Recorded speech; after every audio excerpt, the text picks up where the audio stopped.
ओम शांति। अपने आप को उस परम पिता परमात्मा की संतान समझते हुए, अपने को शांत स्वरूप आत्मा समझते हुए शांति सागर पिता की संतान हूं, इसी दृढ़ निश्चय और रूहानी नशे में स्थित हुए हम अपने विषय की ओर बढ़ते हैं। हमारा जो विषय चल रहा है, राजयोग के द्वारा नशीले द्रव्यों से मुक्ति। इसी का जो पहला विषय टॉपिक हमने लिया था, आध्यात्मिक ज्ञान की शक्ति, स्वयं की पहचान, उसको हमने अच्छी तरह से रियलाइज किया। अब हम अपने मेन विषय पर आ चुके हैं कि व्यक्ति जो भी है, कारणे अकारणे नशीले द्रव्यों में फंस चुके हैं, ऐसे हमारे जो भाई हैं, उनका हम कैसे मार्गदर्शन करें कि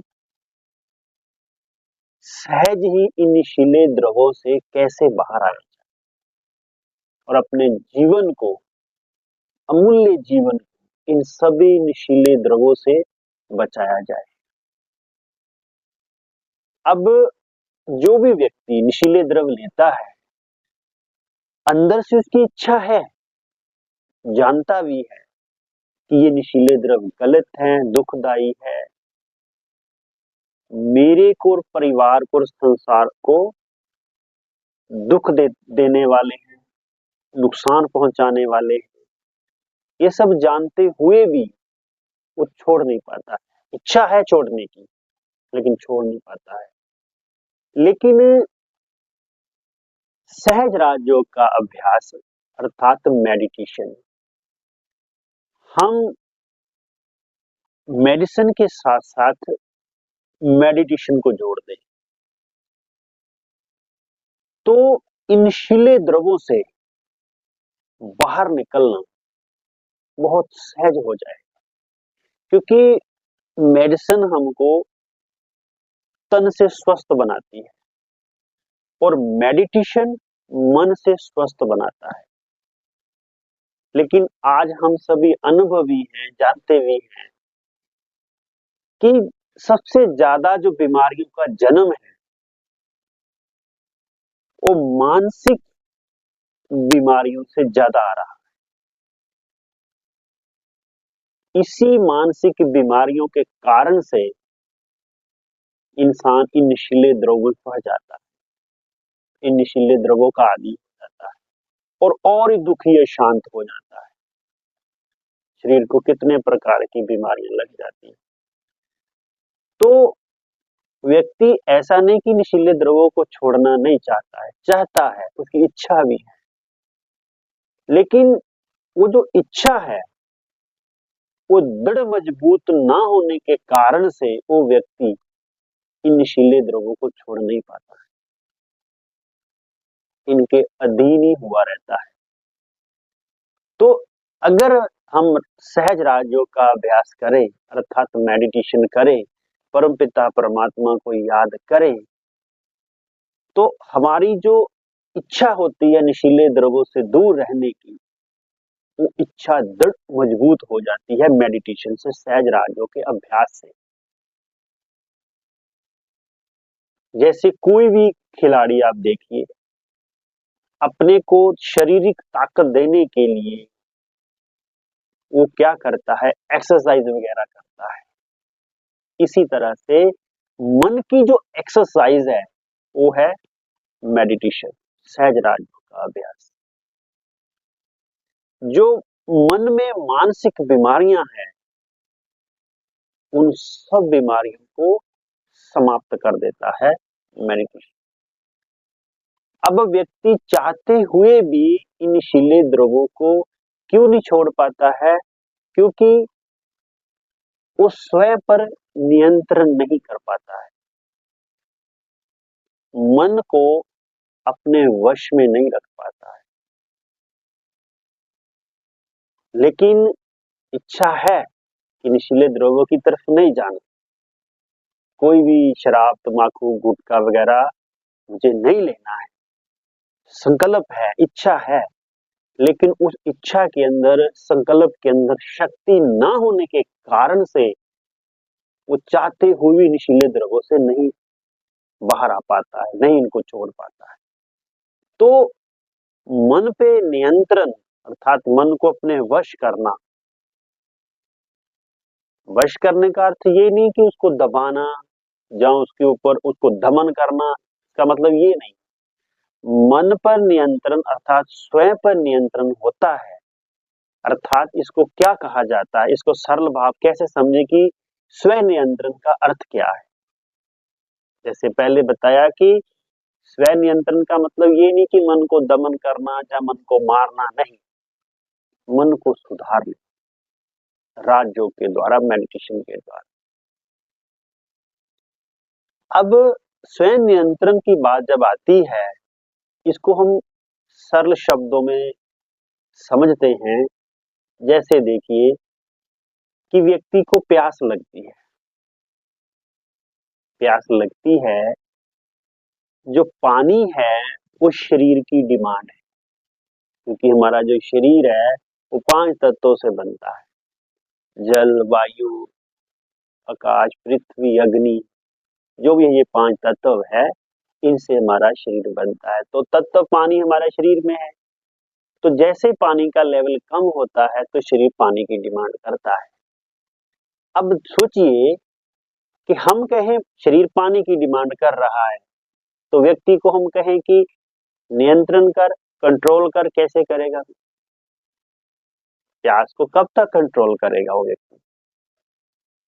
जैसे ही उसको पानी मिलता है, शरीर में हम पानी डालते हैं, 1 गिलास, 2 गिलास, जितना अंदर का लेवल कम होता है पानी का, जैसे ही डाला जाता है शरीर के अंदर, तो अंदर का पानी का लेवल पूरा होने से हम पानी को छोड़ देते हैं, तृप्त हो जाते हैं, शरीर तृप्त हो गया। अब पानी पास में पड़ा हुआ है तो अंदर से संकल्प आता है क्या पानी पीने का? क्योंकि शरीर की जो कमी थी वो हमने पानी से पूरी कर दिया, क्योंकि पानी ही चाहता था, लेवल कम था, पानी डाला और पूरा हो गया। तो क्या शरीर डिमांड करता है कि मुझे और पानी चाहिए? पानी सामने होता है, पड़ा होता है। इसको कहते हैं नियंत्रण। शरीर की जो कमी है उसको पूरा करना, तब नियंत्रण बना, तब ऑटोमेटिकली कंट्रोलिंग पावर। पानी की पूर्ति हम शरीर में पानी दे ना और कहे नियंत्रण, कैसे नियंत्रण होगा? नहीं, उससे पहले कंट्रोल करना, वो सब एक एक दमन करने वाली बात हो जाती है। तो स्व नियंत्रण अर्थात ये तो शरीर की बात बताई, शरीर का एग्जाम्पल दिया, लेकिन स्व अर्थात इस शरीर को चलाने वाली मैं जो आत्मा हूं, इसको इस स्व शब्द इससे लिंक होता है कि स्व मना मैं आत्मा, जो मन, बुद्धि, संस्कार हूं, ये तीनों शक्तियां मुझ आत्मा की शक्तियां हैं। अब स्व नियंत्रण अर्थात मैं आत्मा क्या चाहती, मुझे आत्मा को क्या चाहिए, आत्मा की डिमांड क्या है? पानी की डिमांड शरीर की है, लेकिन शांति की डिमांड आत्मा की है। पानी की डिमांड शरीर की है, शांति की डिमांड आत्मा की है, मन की है। अब विचार करने वाली बात है, 5 तत्वों से भिन्न आत्मा है, सूक्ष्म है, ये स्थूल है, लेकिन आत्मा सूक्ष्म है, इनसे भिन्न है, अलग है। और नशीले द्रव्य जितने भी हैं वो तो फिजिकल तत्व हैं, स्थूल से लिंक है उसका। तो आत्मा की चाहना को वो द्रव कैसे पूरी कर सकते हैं भी? आत्मा आत्मा की चाहना, मन की चाहना है शांति, आत्मा सूक्ष्म है, आत्मा की जो शांति की बात वो भी सूक्ष्म है। ये 5 तत्वों के साथ उसका कोई लिंक नहीं है। स्थूल स्थूल शरीर स्थूल है, लेकिन आत्मा सूक्ष्म, ज्योति बिंदु स्वरूप है। तो उसके आत्मा के मन की जो स्वयं की चाहना है वो तो शांति की है। अब जब तक आत्मा को शांति ना मिले, तब तक वो स्व नियंत्रण कैसे करेगी? नहीं हो सकता है ना। जैसे पानी जब तक नहीं मिलेगा तो शरीर पानी की डिमांड करता रहेगा। जैसे ही पानी अंदर डालते हैं तो ऑटोमेटिक नियंत्रण हो जाता है, फिर शरीर थोड़ी डिमांड करता है। तो पानी की डिमांड करना, उसका रीजन पूरा हो जाता है। तो आत्मा का जो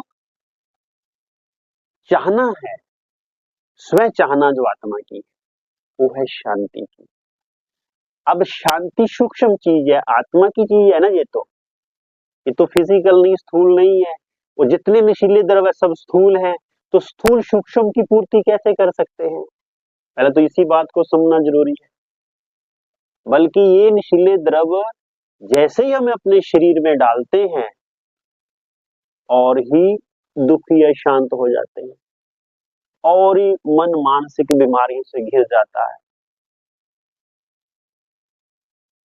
तो इन नशीले द्रव्यों के अंदर वो सब है ही नहीं है जो आत्मा चाहती है।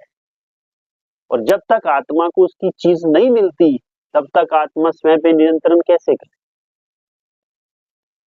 इस बात को बहुत गहराई से हमें समझने की जरूरत है। नशीले द्रव्य किसी भी हाल में आत्मा की चाहना पूरी नहीं कर सकते। आत्मा की चाहना शांति है। वो तो सूक्ष्म है, आत्मा तो सूक्ष्म है, और ये नशीले द्रव्य तो स्थूल है, प्रकृति के हिस्से में आते हैं। तो आप बताइए, हम समझ सकते हैं कि ये स्थूल जो नशीले द्रव्य है, ये तो इतने हानिकारक है, इतने दुखदाई है, और ये मन को ऐसी मानसिक बीमारियों के ग्रस्त कर देते हैं, अधीन कर देते हैं। तन को भी ऐसी बीमारियां देते हैं, परिवार को भी दुखी शांत करते हैं, और समाज के ऊपर भी इनका बुरा असर पड़ता है। अब आत्मा जो चाहती है शांति, आत्मा की चाहना तो सही है, गलत तो नहीं है। आत्मा शांति चाहती है, और जब तक शांति उसको मिले नहीं, तो स्व नियंत्रण कैसे हो? मन में नियंत्रण कैसे आए? मन नियंत्रण में कैसे हो? कंट्रोल कैसे हो? कंट्रोलिंग पावर कैसे आई? तो सबसे पहले हम इस बात को अच्छी तरह से हमें समझना है। अब हम मेन विषय पर आते हैं, परमात्म शक्ति से स्वयं पर नियंत्रण। क्योंकि आत्मा की जो चाहना है वो शांति की है, और शांति का सागर सिर्फ परम पिता परमात्मा ही है, और कोई नहीं। अब शांति जो आत्मा को मिलेगी, कहां से मिलेगी? शांति सागर पिता परमात्मा, ना कि इन नशीले द्रव्यों से। तो इस बात को हमें अच्छी तरह से रियलाइज करना है कि स्वयं नियंत्रण का अर्थ क्या है। जब तक आत्मा की शांति से पूर्ति नहीं होती, तब तक आत्मा स्वयं पर नियंत्रण नहीं करती। अब आत्मा को शांति की पूर्ति कौन कर, शांति की पूर्ति, आत्मा को तृप्त शांति से कौन करने वाला है? केवल एक परम पिता परमात्मा, जो शांति का सागर है। जब हम मेडिटेशन करते हैं, राजयोग का अभ्यास करते हैं, तो परम पिता परमात्मा से हमको याद के द्वारा, क्योंकि आत्मा का जो पिता है वो परम पिता परमात्मा शांति का सागर है। देखो, आत्मा परम पिता परमात्मा की प्रॉपर्टी की मालिक है, क्योंकि आत्मा परम पिता परमात्मा की संतान है। लेकिन ये सब ना पता होने के कारण से जो आत्मा है, मनुष्य आत्मा है, देखिए कैसे बेचारी इन विकारों के कारण से नशीले द्रव्यों में कैसे फंस जाती है, और कितनी दुखदाई, अशांत, परेशान, शरीर की बीमारियां इन नशीले द्रव्यों के कारण से अपने को लगा लेती। बात कितनी सूक्ष्म सरल है कि आत्मा की चाहना तो सही है, लेकिन वो चाहना पूरी कौन कर सकता है? केवल शांति का सागर पिता परमात्मा, जो हम मेडिटेशन के द्वारा वो शांति को प्राप्त करते हैं, ईश्वरीय ज्ञान से प्राप्त करते हैं। तो हम इस विषय में और आगे बढ़ेंगे, लेकिन पहले हमें इस विषय को अच्छी तरह से समझना है कि स्व नियंत्रण का अर्थ क्या है। स्व नियंत्रण का अर्थ ही है, जब तक आत्मा की चाहना पूरी नहीं होती, व्यक्ति की चाहना पूरी नहीं होती, वरना मनुष्य आत्मा की चाहना क्या है? शांति की। और शांति तो सूक्ष्म है, प्रकृति से भिन्न है। आत्मा प्रकृति से भिन्न है। प्रकृति प्रकृति प्रकृति के साथ आत्मा का कोई वो नहीं है। पांच तत्व अलग है, आत्मा अलग है। आत्मा सूक्ष्म है, प्रकृति से बहुत सूक्ष्म है। तो उसकी जो चाहना है शांति, वो तो सूक्ष्म ही है, जिसका स्थूल के साथ कोई लिंक नहीं है। हाँ, स्थूल चीजों की डिमांड, मान लीजिए कि हमें जैसे पहले एग्जाम्पल दिया पानी का, वो तो स्थूल है, वाटर पानी तो स्थूल है। तो शरीर हमारा पांच तत्वों से बना है, जल वायु आकाश पृथ्वी अग्नि। तो पांचों तत्वों की शरीर हमारा मांग करता है, ये तो स्थूल है। शांति की मांग शरीर नहीं करता है। शांति की डिमांड चाहना आत्मा करती है, शरीर नहीं। खुशी की डिमांड कौन करता है? शरीर नहीं, आत्मा करती, इस शरीर में बैठी जो आत्मा।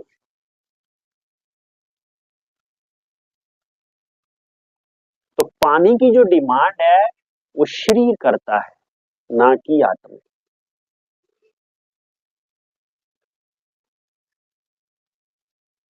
तो आत्मा की जो डिमांड चाहना है वो है शांति, खुशी, पवित्रता, ज्ञान, शक्ति, गुण, रिलैक्स। ये सब आत्मा की डिमांड है, आत्मा की चाहना है, शरीर की नहीं। शरीर की चाहना सिर्फ पांच तत्व ही है, जिनसे हमारा शरीर बनता है। ये तो स्थूल है, प्रकृति की चीज है। लेकिन इसके अंदर जो बैठी आत्मा है, हम जो आत्मा है, आत्मा की चाहना है शांति, पवित्रता, सुख, खुशी, शक्ति, प्यार, प्रेम, आनंद। ये सब आत्मा चाहती, शरीर नहीं। अब ये जो चाहना है प्रकृति से नहीं प्राप्त हो सकता। ये चाहना प्रकृति से प्राप्त नहीं हो सकता। और जितने भी नशीले द्रव्य, ये तो स्थूल है, प्रकृति के तत्वों से है। तो आत्मा की ये चाहना पूरी कैसे कर सकते हैं? ये तो और ही शरीर में बीमारियां दे देते हैं, मन के मानसिक बीमारियों को पैदा कर देते हैं। जैसे ही इनको हम लेते खाते पीते हैं, परिवार भी दुखी हो जाता है, समाज पर भी बुरा असर पड़ता है। तो आत्मा की चाहना प्रकृति से पूरी नहीं हो सकती, ये स्थूल है। लेकिन आत्मा सूक्ष्म है, ज्योति बिंदु स्वरूप है, भिन्न है, शरीर से भिन्न है, अर्थात प्रकृति से भिन्न है। तो आत्मा की जो चाहना है वो स्थूलता से पूरी नहीं हो सकती। आत्मा की चाहना केवल परमपिता परमात्मा ही कर सकते हैं। आत्मा का जो पिता है परमपिता परमात्मा। इस बात को मैं अच्छी तरह से समझना है कि स्वयं पर नियंत्रण का अर्थ क्या है। अब जब तक आत्मा को सुख, शांति, रिलैक्स, खुशी, शक्ति, आनंद, प्रेम, प्यार ये सब नहीं मिलता, तब तक आत्मा स्वयं पे नियंत्रण कैसे करेगी? उसको तो संकल्प बार बार आएगा, और संकल्प को तो दमन नहीं किया जा सकता, दबाया नहीं जा सकता।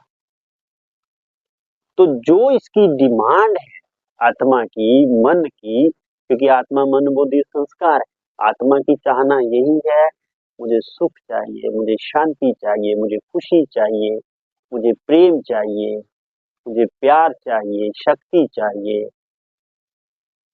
ये सब आत्मा की डिमांड, आत्मा चाहती है। तो ये पूर्ति कहाँ कहाँ से होगी? एक परम पिता परमात्मा। स्वयं को हम और थोड़ा गहराई से समझते हैं। जैसे शरीर हमारा पांच तत्वों से बना है, ऐसे ही आत्मा भी मूल सात गुणों से, वो सूक्ष्म है, आत्मा सूक्ष्म, उसके गुण भी सूक्ष्म है। तो आत्मा अपने उन सात मूल गुणों की ही डिमांड करती है, चाहना करती है। पांच तत्वों की चाहना नहीं करती, वो चाहना शरीर करता है। पानी चाहिए, हवा चाहिए, ये सब शरीर की डिमांड होती है। आत्मा की डिमांड, आत्मा मूल सात गुणों के जो सूक्ष्म है, आत्मा के मूल सात कहा भी जाता है, आत्मा सतो प्रधान है, सतो गुणी। शरीर पांच गुणी गुणी है, तत्व प्रकृति का। लेकिन आत्मा सूक्ष्म मूल 7 गुणी है, तो सतोगुणी कहा जाता है, सतो प्रधानता कहा जाता है। तो आत्मा का जो मूल 7 गुण है, शांति, पवित्रता, सुख, खुशी, आनंद, शक्ति, प्रेम, ज्ञान, ये सब आत्मा के मूल गुण, और इन्हीं की आत्मा डिमांड करती है। ये कौन पूरी कर सकता है? केवल परम पिता परमात्मा, और कोई नहीं। आत्मा का जो पिता परम पिता परमात्मा है, वही सुख का सागर है, वही शांति का सागर है, वही पवित्रता का सागर है, वही ज्ञान का सागर है, खुशी का सागर है, प्यार का सागर है, प्रेम का सागर है, आनंद का सागर है। जो भी आत्मा की चाहना है, वो एक परम पिता परमात्मा ही कर सकते हैं, और कोई भी नहीं। अब जब तक आत्मा की ये चाहना पूरी नहीं होती, उसका स्वयं पे नियंत्रण होना मुश्किल है। इसीलिए कहा लिखा गया, परमात्म शक्ति से स्वयं पे नियंत्रण, अर्थात परमात्मा से जो हमें प्राप्त होगा, उसी से हमारा स्वयं नियंत्रण होगा, बाकी इस संसार से नहीं, प्रकृति के संसार से नहीं, इन नशीले द्रव्यों से नहीं। तो इस विषय को हम और गहराई में लेके जाएंगे। अब हम थोड़ा अपने को अपने स्वरूप में स्थित करके पिता की याद में थोड़ा समय रुकेंगे, फिर और इस विषय को आगे बढ़ाते हैं। ओम शांति। इसी संकल्प में स्थित हो कि मैं आत्मा शांत स्वरूप हूँ और परम पिता परमात्मा की संतान। बस इस संकल्प में थोड़ा समय स्थित करें अपने आप।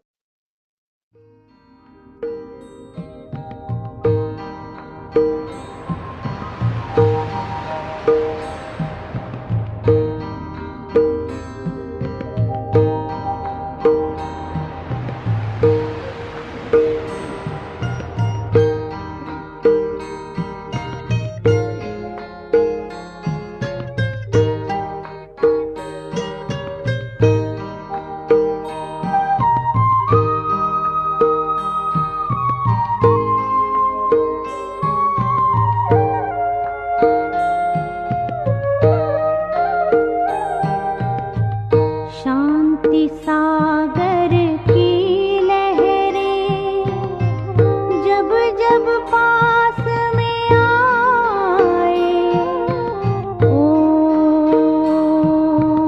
शांति, ओम शांति।